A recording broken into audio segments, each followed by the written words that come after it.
Titanic ship ಸಮುದ್ರದಲ್ಲಿ ಮುಳುಗೋಗಿ 113 ವರ್ಷ ಆಗಿದೆ. ಇಷ್ಟು ವರ್ಷ ಆದ್ರೂ ಈ ಶಿಪ್ ನ ಯಾಕೆ ಹೊರಗಡೆ ತೆಗ್ದಿಲ್ಲ?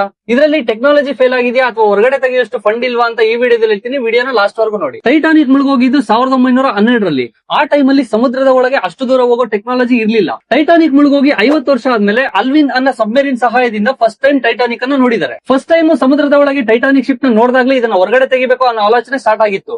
ಆದ್ರೆ ಅಷ್ಟೊಂದು ದೊಡ್ಡ ಶಿಪ್ ನ ಸಮುದ್ರದ ಒಳಗಡೆಯಿಂದ ತೆಗೆಯೋದು ತುಂಬಾ ಕಷ್ಟವಾದ ಕೆಲಸ. ಯಾಕಂದ್ರೆ ಟೈಟಾನಿಕ್ ಇರೋ ಜಾಗದಲ್ಲಿ ಪ್ರತಿ ಸ್ಕ್ವೇರ್ ಇಂಚ್ ಗೆ 46 ಆನೆಗಳು ನಿಂತಿರುವಷ್ಟು ಪ್ರೆಷರ್ ಇರುತ್ತೆ. ಅಷ್ಟೇ ಅಲ್ಲದೆ 113 ವರ್ಷಗಳ ನಂತರ ಈ ಶಿಪ್ ತುಂಬಾ ಬಲಹೀನವಾಗಿರುತ್ತೆ. ಇದನ್ನ ಮೇಲೆ ಕೆತ್ತೋಕೆ ಟ್ರೈ ಮಾಡಿದ್ರೆ ಪೌಡರ್ ತರ ಚದುರೋಗುತ್ತೆ. ಟೈಟಾನಿಕ್ ನ ಹೊರಗಡೆ ತೆಗೆಯೋಕೆ 15 ರಿಂದ $20 ಮಿಲಿಯನ್ ಖರ್ಚಾಗುತ್ತೆ. ಇಷ್ಟು ಹಣದಿಂದ 25 ಹೊಸ ಟೈಟಾನಿಕ್ಸ್ ನ ತಯಾರು ಮಾಡಬಹುದು. ಈ ಶಿಪ್ ಅಲ್ಲಿ 1500ಕ್ಕೂ ಹೆಚ್ಚು ಡೆಡ್ ಬಾಡೀಸ್ ಇದಾವೆ. ಸೈಂಟಿಸ್ಟ್ ಏನ್ ಹೇಳ್ತಿದಾರೆ ಅಂದ್ರೆ ಇನ್ನು ಕೆಲವೇ ವರ್ಷಗಳಲ್ಲಿ ಟೈಟಾನಿಕ್ ತುಕ್ಕಿನಿಂದ ಪೂರ್ತಿಯಾಗಿ ನಾಶವಾಗುತ್ತೆ ಅಂತ ಹೇಳ್ತಿದ್ದಾರೆ. ಇದರಲ್ಲಿ ಇಂಟ್ರೆಸ್ಟಿಂಗ್ ವಿಷಯ ಏನಂದ್ರೆ ಈ ಶಿಪ್ ಮುಳುಗೋದ್ಮೇಲೆ ಸಬ್ಮೆರಿನ್ ಸಹಾಯದಿಂದ ಸಮುದ್ರದ ಒಳಗಡೆ ಹೋಗಿ ಈ ಶಿಪ್ ಹೇಗಿದೆ ಅಂತ ನೋಡಿರೋದು ಕೆಲವೇ ವ್ಯಕ್ತಿಗಳು ಮಾತ್ರ. ಅದರಲ್ಲಿ ಒಬ್ರು ಜೇಮ್ಸ್ ಕ್ಯಾಮರನ್. ಇವರೇ ಟೈಟಾನಿಕ್ ಮೂವಿ ಡೈರೆಕ್ಟರ್.